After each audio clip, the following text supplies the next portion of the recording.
Whether you know it or not, your information is already being stored in the cloud.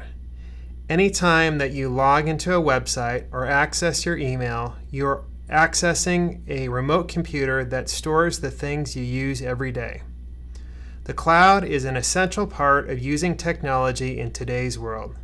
Soon, we'll be teaching you how to take full advantage of many popular cloud storage services. But before that, let's talk a little bit about what the cloud actually is.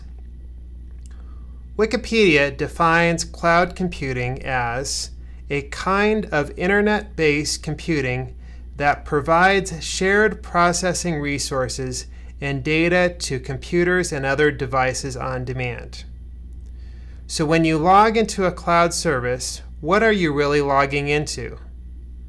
Well, you're accessing a remote computer, likely in a data center located someplace in the world. So the cloud is not really a cloud at all. It's just another computer that your device has connected to via the internet. The five companies that we will be discussing in this course have massive data centers located all over the world. Here's a map of just Google's data centers, and they're all set up to be massively redundant.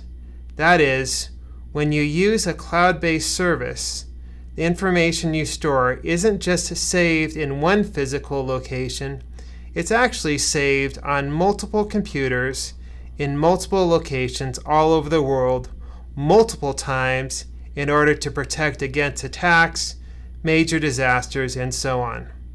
Some of these services even use each other's data centers for additional redundancy and capacity. Hopefully, this will help assure you that when you use a cloud-based service, you won't be losing your data unless, of course, you delete it yourself or someone else is able to break into your account. Look for an upcoming Udemy class from the MacSpa on creating and organizing secure passwords.